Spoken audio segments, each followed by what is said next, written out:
제가 예전에 어떤 집사님을 만나서 얘기를 했는데 네. 그분도 이제 신학 공부를 하시는 거예요. 그냥 혼자서 네. 역사적 예술 이런 것도 봤는데 공부할 때는 재밌었다. 네. 근데 다 하고 나서 뭐가 남는지 모르겠다. 네. 그래서 내 신앙이 뭐 좋아지는 것 같지도 않고 네. 그냥 결국에 이게 다 그냥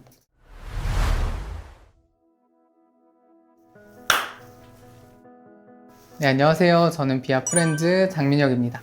네, 안녕하세요. 비아에서 책을 만들고 있는 민경찬 편집장입니다. 비아 언박싱은 비아의 새로 나온 책을 소개하는 코너인데요. 비아의 신간의 외형, 내용, 그리고 한방을 통해 이 책이 어떤 책인지 살펴보고 있습니다. 네. 제가 오늘 준비한 책은 역사적 그리스도와 신학적 예수, 역사적 예수 탐구에 대한 성찰이라는 데일 앨리슨의 책이네요. 그래서 이것도 시선들 시리즈인 것 같아요. 그렇습니다. 맞죠? 네. 요즘 좀 비아가 시선들이 많이 나오지 않나요? 어떤 이유가 있으신가요? 제가 몸이 안 좋아서. 좀 약간 가벼운 소품집 위주로. 가면을 소피기보다는 시선들을 본격적으로 시작한 게 작년인데, 네. 좀 이 시리즈의 장점과 특징을 좀 더 이제 약간 독자들의 어느 정도 뇌리에 박힐 때까지 아, 네, 좀 네. 이렇게 하는 게 좋을 것 같아서 이쯤 되면은 이제 어느 정도 네. 이 시선들의 특징을 잡히지 않았을까. 네, 계속 보니까 어떤 시리즈인지 알 것 같아요. 네. 네. 민영님이 엄청난 공헌하셨죠. 아, 어떤 거? 계속 이 문양이 아. 이거 할 때마다 네, 사람들이 네. 조금씩 알아가고 있다. 맞아요. 이번에 이건 성수학 문양인가요? 네, 그렇죠. 예전에 그 모나디 후커 할 때 봤던. 맞습니다. 그죠? 네.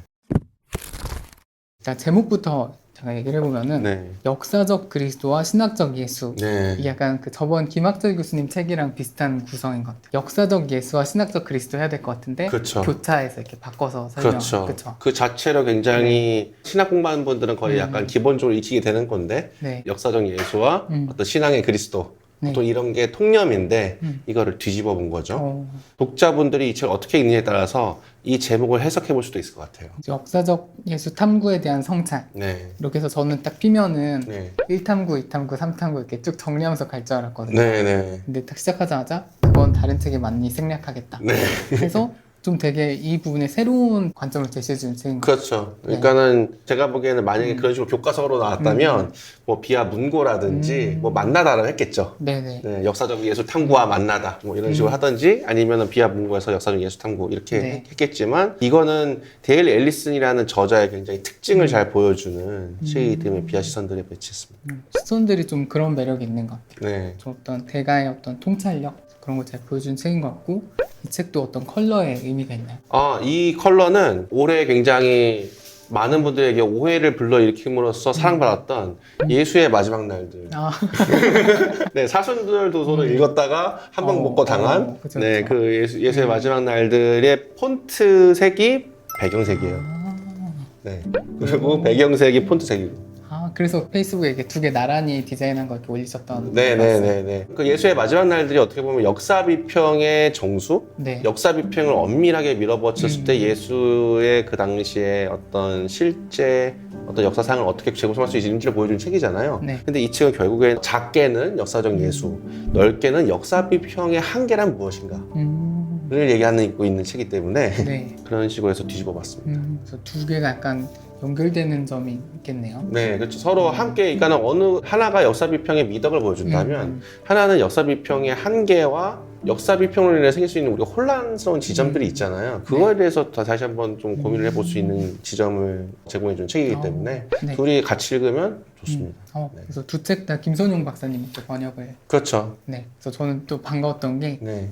핑계로 한 번 더 모실 수 있지 않을까. 그래서 저도 기대하고 있습니다. 저번에 사실은 두 번 뵐 줄 알고 네. 질문을 반만 했었거든요. 그래요? 네네. 그래서 또 한 번 뵈면 좋겠네요. 그리고 두 번 다 어떻게 보면 저도 이 책 그 프랑스와 보복을 발견하게 된 계기 그 다음에 이 데일 앨리슨의 책을 발견하게 되기도 김선현 박사님을 통해서 보복 같은 경우에 추천을 하셨고 앨리슨 같은 경우에는 그 김선현 박사님을 페북에 네. 앨리슨 언급을 몇 번 하셨어요. 그래서 이 사람이 누구길래 하면서 찾다가 네. 이 책을 제가 발견을 한 거죠. 그래서 이 제목이 제목 자체만으로도 너무 흥미롭다. 맞아. 지금 저희 김학철 교수님 촬영 때문에 뵀는데 네. 이 책 제가 촬영한다고 했거든요. 네. 너무 좋은 책이라고 하시더라고요. 네. 김학철 교수님도 앨리슨 말씀드렸는데 마침 네. 저희 그 성소년과 아름다움이 입맞출 때부터 끝나고 저는 그 앨리슨의 사고의 결이 네. 김학철 교수님과 상당히 유사하다고 생각을 했거든요. 근데 아니나 다를까 네. 굉장히 탁월한 학자다. 그리고 김학철 교수님 페북에는 내가 되고 싶었던 유형의 학자다. 오, 네, 그렇게 쓰셨구나. 써주셨습니다. 네. 네. 그럼 이제 본격적으로 이 책의 내용에 대해서 한번 살펴보겠습니다. 네. 일단 저는 처음 본 학자예요. 네. 그래서 이 데일 앨리슨이 누구인지 네. 소개해 주시면 좋을 것 같아요. 데일 앨리슨이 많이 언급되지 않은 이유는 이 책이 한국에 처음 소개된 앨리슨의 저작입니다. 일단. 또 비아가 발굴해낸 저자. 그렇죠. 네. 어쨌든 저희가 네, 최초 네. 소개 또 한번 저희가 또 등정에 성공했습니다. 네. 아마도 그렇기 때문에 이제 민영님이 잘 낯설어 하실 거고 네. 또 앨리슨이 상대적으로 낯선 이유는 이분이 상대적으로 우리에게는 익숙하지 않은 피츠버그 신학교의 교수를 오래 지내셨어요. 또 비아가 또 선호하는 이른바 케임브리지, 옥스퍼드, 하버드의 이런 분이 아니라 네. 상대적으로 좀 군소 세미너리에 오래 했던 교수로 계셨기 때문에 네. 좀 소개가 덜 된 감도 있는 것 같지만 신약학자시고 일단 이분이 마태복음서 주석으로서 김선영 박사님의 말을 빌리면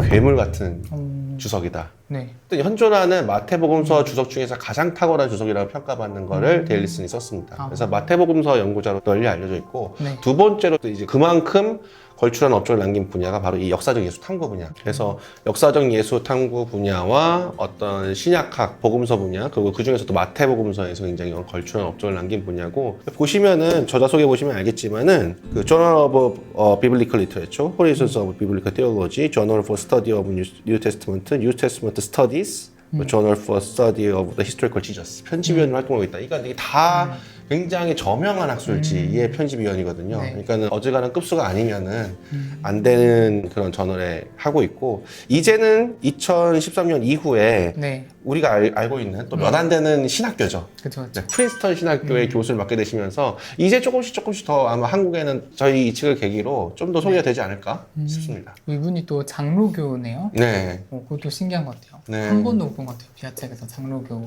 비아책에서 장로교. 그렇네요? 그렇죠. 아닙니다. 바르트가 있었으니까요. 굳이 말하면 물론 바르트는 개혁파라고 할 수도 있겠지만 저희에겐 또 바르트가 있었으니까. 그렇죠, 그렇죠. 부르그만도 장로교 계열 아닌가요? 그렇죠, 그렇죠. 네. 부르그만인데요. 네. 근데 약간 바르트 부르그만은 뭔가 좀 더 교파를 넘어선 영향력을 제 행사하는. 느낌에는 좀 그런데 약간 성서학자인데 장로교 네. 이런 느낌이 또 신기한 게 있네요. 그렇죠. 네. 저희는 뭐 원래 비아의 정신은 네. 어떤 그 교파를 넘어서서 네. 신앙의 성숙을 가능하게 해주는 도움을 주는 학자라면 누구든 소개할 준비가 되어 있습니다. 그래서 이제 이 책 내용을 좀 살펴보면 좋을 것 같은데 네. 이 책에 좀 주는 문제 의식 네. 같은 게 있나요? 이제 민혁 씨라면 아시겠지만은 우리 뭐 굉장히 유명한 병이 있죠. 신학교에 들어오면 유명한 병, 신입병. 그렇죠, 그렇죠. 신입병이라고도 하고 이제 신학적 사춘기라고, 신앙의 사춘기라고도 할 수 있고. 맞아요. 과연 이제 복음서에 관련된 우리가 이제 신앙이 여태까지 그냥 예수님, 주님 막 이러면서 따랐던 그리고 이게 굉장히 철석같이 네. 이거 있는 그대로 팩트이자 진리이자 어떤 그런 것이라고 되게 좀 어떤 면에서는 소박하게 믿었던 것들이 이제 신학이라는 학문을 접하게 되면서 좀 더 구체적으로는 역사비평 그리고 그 역사비평의 대표적인 어떤 성과 중에 하나인 역사적 예수 연구를 보면서 한번 우리가 알고 있던 예수가 그 예수가 아니었나? 네. 라는, 그리고 이제 복음서가 그런 식으로 해서 그 복음서가 아니었나? 복음서가 역사적으로 틀리나? 이런 식으로 한번 무너지게 되잖아요. 네. 그렇다면 예수는 무엇인가? 그렇다면 하느님은 무엇인가? 네. 그렇다면 그리스도교는 무엇인가? 그렇다면 교회는 무엇인가? 막 이러면서 이제 또 조금 심하게 가면 이제 신은 없고 이제 막 이제 이렇게 가는 일련의 어떤 전염병을 이게 신입병이라고 예수에 하는데. 대한 거라 더 타격이 큰 것 같아요. 그렇죠. 그러니까 뭐 그냥 출애굽기다, 뭐 여리고성이다, 막 이런 거면은 네. 크게 나랑은 좀 거리가 있는 것처럼 느껴지는데 네. 예수님에 대해서 역사적으로 탐구한다? 이게 네. 되게 충격적인 것 같아요. 그렇죠. 근데 그게 어쨌든 그런 만큼 굉장히 신선하게 그리고 강한 힘을 가지고 다가올 수밖에 없고 적어도 이제 신학교 1, 2학년 때쯤에 이제 뭐 존 도미닉 크로산이라든지 네, 그런 뭐 마커스 보그라든지 그런 책들 읽어 좀 한 번쯤 휘둘리는 경험을 하는데, 앨리스는 이 책에서 본인이 어떻게 보면 탁월한 역사적 예수 연구가로서 그런 식의 역사적 예수 연구의 한계가 무엇인가, 어떤 면에서는 역사적 예수 탐구를 빌어서 어떤 프로파간다식으로 되는 게 얼마나 위험한 것인가, 그런 것들을 본인 스스로가 몸담한 사람이 네. 돌이켜보면서 그런 작업에 어떤 역사적 예수가 탐구에 어떤 한계가 있었는지를 살펴보는, 그럼에도 불구하고 역사적 예수가 우리 신앙에 어떤 의미를 가져다 줄 수 있는가, 그런 것들을 살핀 책이에요. 그 부분이 저는 되게 좋았던 것 같아요. 그러니까 네. 보통은 역사적 예수 탐구의 한계를 지적하는 그런 많이 봤거든요. 그렇죠. 그리고 대부분 약간 무용론으로 끝나잖아요. 네. 그거 뭐 다 알 수도 없고 쓸모 없어 그냥 네. 이렇게 끝나던지, 아니면 반대로 역사적 예수 탐구에 너무 긍정하면은 네. 너무 또 이렇게 막 만들어낸 예수상을 제시한다든지. 그렇죠. 아니면은 기존의 교회의 어떤 교리라든지 그런 걸 전부 다 무화시키든지 맞아. 그렇게 되는데, 그런 것들을 무화시키지 않으면서도 여전히 역사적 예수 탐구가 의미가 있다는 것을 설득력 있게 전하기 때문에 제가 딱 그런 생각을 들었어요. 아, 이 책을 뒤늦게 보고 나서 아, 이 책을 한 신학교 1, 2학년 때쯤 봤으면 너무 좋았겠다. 그때 그리고- 딱 읽으면 너무 좋을 것 같아요. 네.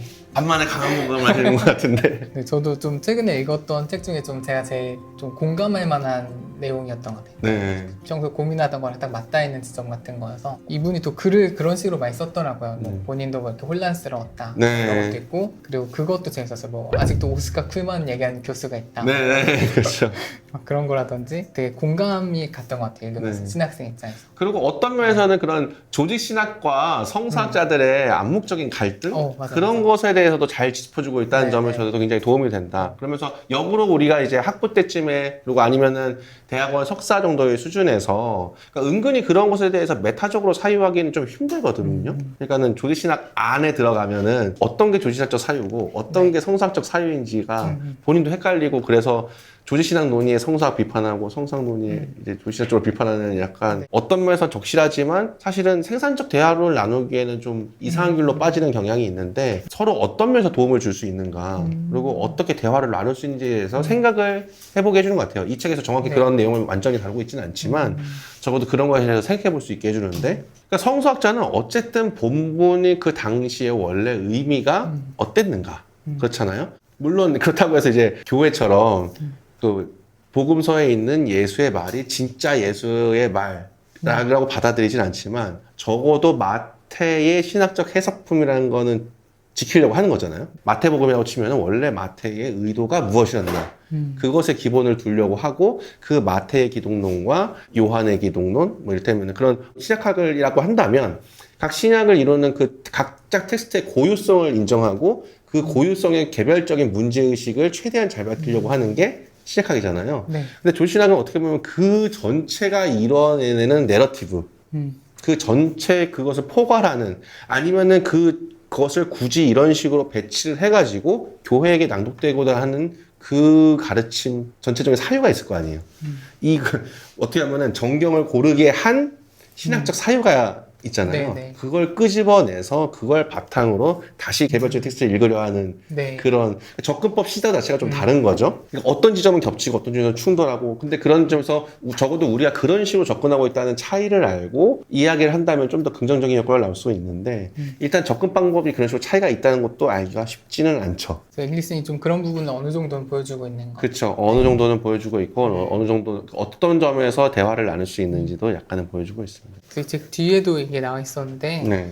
그러니까 역사적 예수 탐구의 어떤 공헌과 한계를 네. 이제 딱 보여주는 것 같아요. 뒷면. 그렇죠. 그래서 좀 어떤 공헌과 어떤 한계가 있나요? 그러니까 제가 보기에는 좋은 의도와 나쁜 의도가 동시에 있었어요. 그러니까 뭐냐면은 교회 안에서의 의도도 있었고 교회 밖에서의 의도도 있었는데, 이것이 네. 제가 보기엔 합쳐서 역사적 예수가 연관됐는데, 첫 번째는 예수님은 어쨌든 우리는 교회 내부 입장에서는 참 하느님과 동시에 참 인간이잖아요.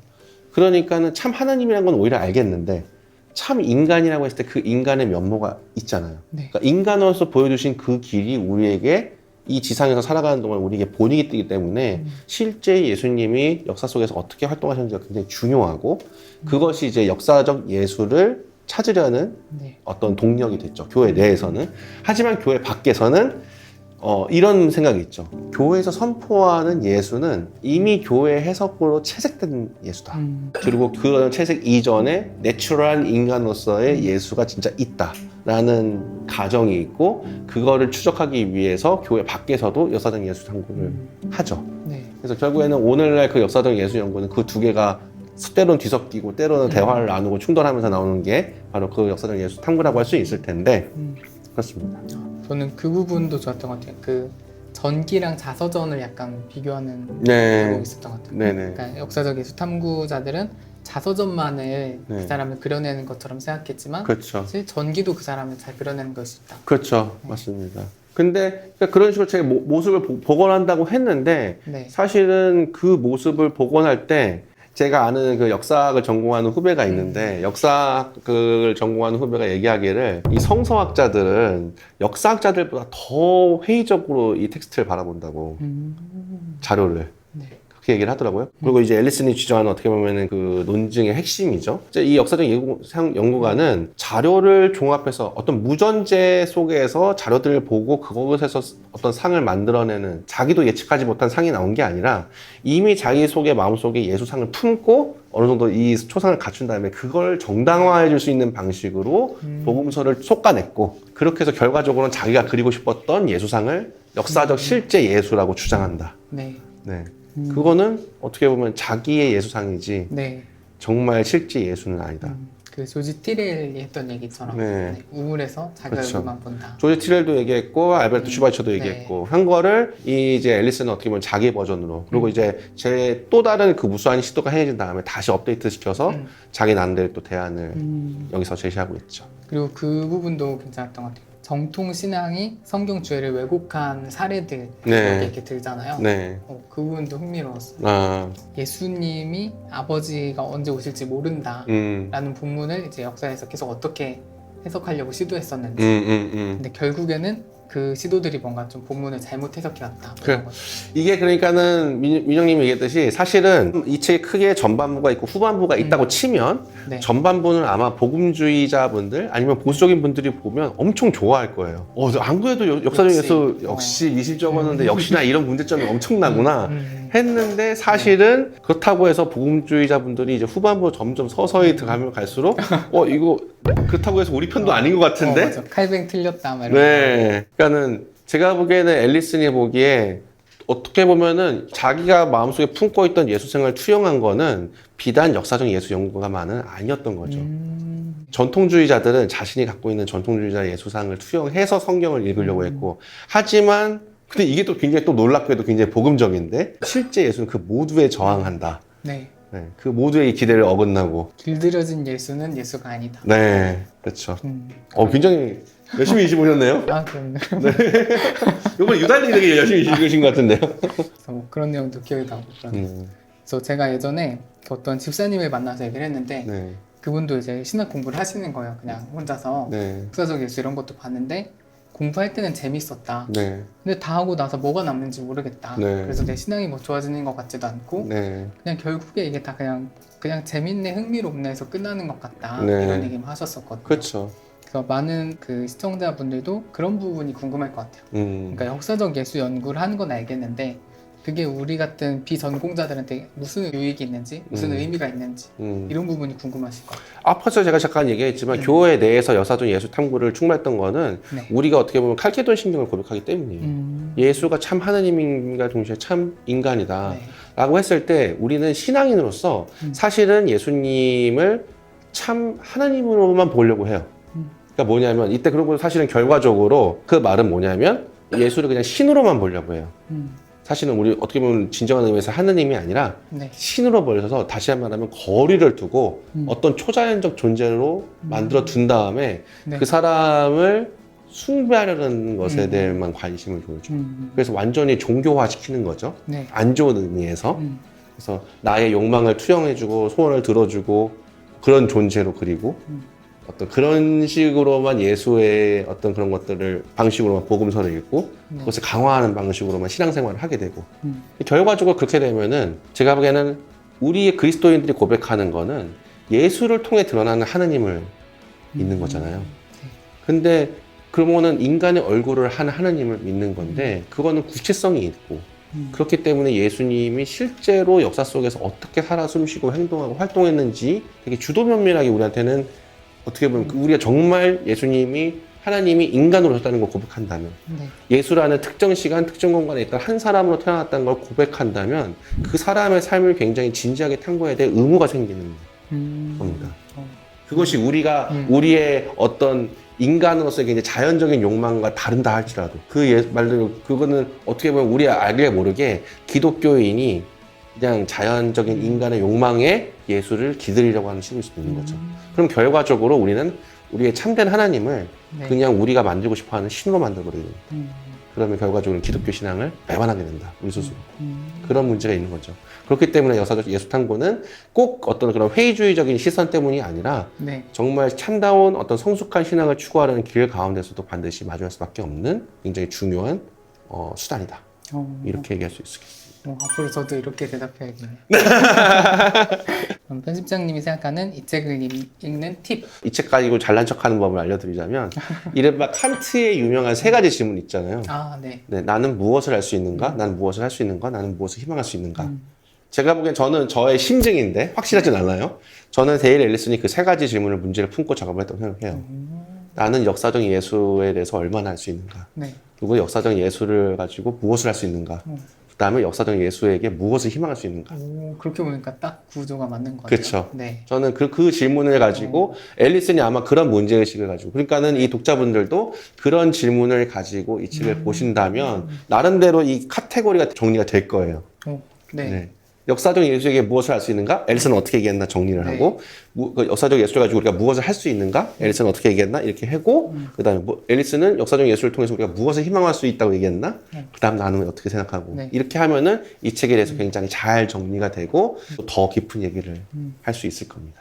진짜 좋은 팁인 것 같아요. 그러면은 이제 편집장님이 준비한 한방. 그러니까는 굉장히 날카로운 지성 그리고 이제 본인의 말을 들리면 의심을 하면서 이제 이해를 추구했던 어떤 신학자의 여정을 잘 보여주고 그러면서 실제로 굉장히 크리티컬하고 굉장히 비판적인 부분에서 굉장히 날카롭고 본인의 논지도 굉장히 명쾌하게 진행하는데 저는 그렇기 때문에 그래서 그런지 그런 여정 끝에 굉장히 감동적인 신앙 고백이 있다고 생각을 해요. 그래서 전 마지막 장 이 결론부가 사실상 앨리슨의 신앙 고백이라고 생각하는데 신약학자가 고백을 한다면 이런 식으로 한다. 신약학을 정말 열심히 공부하고 역사적 예수의 탐구에 정말 진심이었던 사람이 고백을 한다면 이렇게 아름다운 문장이 나올 수 있다는 걸 보여드리겠습니다. 279페이지부터 예수 전승은 한박 웃음을 짓기도 하고 고통스럽게 통곡하기도 하는 예수, 하느님의 임재와 부재를 아는 예수, 우리 중 일부가 죽기 훨씬 전에 경험하는 천국과 지옥을 삶에서 체험한 예수를 보여준다. 예수는 우리가 체험하는 정반대의 경험들을 받아들일 만큼 충분히 큰 존재이다. 그래서 우리는 그에게 공감하며 그의 말에 설득된다. 인간 실존에 대한 신뢰할 만한 해석에는 반드시 대다수의 삶을 특징 짓는 날카로운 연구성을 받아들이는 노력이 들어있어야 한다. 우리는 비교적 잘 살아가는 와중에도 불안과 분노에 사로잡힌다. 우리는 매일 우리 자신의 악이 어리순과 마주한다. 죄와 죄책감은 결코 우리를 떠나지 않는다. 삶은 육체와 정신의 고통으로 괴롭고 늘 의미 없이 제멋대로 발생하는 사건, 사고의 희생자가 된다. 뭔가 항상 잘못되고 있다. 우리에게 나쁜 상황이 발생하지 않으면 우리가 사랑하는 이들이 잘못된다. 그리고 그 모든 불행 위에는 죽음이라는 영원한 수위가 깔려있다. 우리는 꽃 피우고 번성하다가 시들고 소멸한다. 죽은 뒤 다른 사람들에게 잠시 기억되다가 잊히는 것이 우리의 잔혹한 운명이다. 하지만 그러한 불행과 비통 가운데서도 불가해한 섭리로 인해 우리는 때때로 진선미를 보고 우정과 사랑을 나누고 웃음과 기쁨을 맛보며 지식과 지혜를 접한다. 그리고 더 나아가 종교적 믿음을 가진 이들은 때때로 수수께끼 같은 은총을 통해 형언할 수 없는 사랑의 하느님이 자신과 함께 있다고 믿는다. 이렇게 인간의 경험, 특히 종교적 경험은 강력한 역설을 제시한다. 어쩌면 파스칼이 신이 존재한다는 것을 이해할 수 없고 신이 존재하지 않는다는 것도 이해할 수 없다고 쓸 때 파악한 진실은 바로 이것일지도 모른다. 예수의 말과 생애는 이 모든 것을 꼭 맞게 표현한다. 인간 경험의 양극단은 종말에 대한 기대에 담긴 양극단, 찬미와 십자가가 공존하는 삶으로 생생하게 표현된다. 예수가 미래의 축복에 대해서만 알고 있는 것처럼 행세했다면 우리는 그에게 등을 돌렸을 것이다. 그랬다면 그의 믿음은 삶의 고통과 공포에서 벗어나는 가망 없는 현실 도피에 불과하기 때문이다. 예수가 죽음이라는 운명과 종말의 환난에 대해서만 말했다면 그의 희망이 너무 보잘것없고 그와 하나님 사이의 거리가 너무 멀다고 판단했을 것이다. 하지만 예수는 그렇지 않았다. 현재의 환난 및 앞으로 올 환난뿐 아니라 현재에 일어나는 구원과 앞으로 올 구원을 선포했기에 현재와 미래를 모두 살아갔기에 우리는 그리를 기리고 신뢰한다. 그에게 죽음과 삶은 승자 없이 영원히 번갈아 등장하는 여름과 가을이 아니었다. 예수는 악마의 존재를 믿었던 것으로 보이지만 그보다 하느님을 훨씬 더 믿었다. 예수의 선과 악에 대한 이원론은 절대적 이원론이 아니라 상대적인 것이었다. 악은 반드시 패함으로 무승부는 있을 수 없다. 하나님의 사랑과 선함은 모든 것을 이긴다. 따라서 대립하는 것들은 상호 보완적인 것이 아니라 서로 적대하는 것이며 동등한 것이 아니라 순차적인 것이다. 결국에는 선한 것이 나쁜 것을 없앤다. 그리고 다른 많은 경우와 마찬가지로 예수는 이러한 자신의 가르침을 몸소 삶으로 보여주었다. 부활과 십자가의 무덤은 균형을 이루지 않는다. 부활이 그 모든 것을 이긴다. 저는 좀 앨리슨이 약간 그런 학자 같아요. 그러니까 저희가 신학 연구하는 분들을 보면 그래서 결국 그 연구를 통해서 그분이 알게 된 하나님은 어떤 분이지? 이런 네. 게 좀 궁금해지잖아요. 그쵸. 그냥 연구 결과물일 뿐만 아니라 네네네. 그 삶의 연구의 과정이 그 사람에게 어떤 이제 그쵸. 생각을 주었지? 이런 거를 이 책에서 되게 잘 보여주는 것 같아요. 그렇죠. 원래는 네. 보통은 앨리슨도 여기서 지적하지만 그런 신약학자들은 자신의 믿음을 밝히는 거를 사실은 이런 공식적인 어떤 책이나 이런 걸 통해서 밝히는 걸 꺼리죠.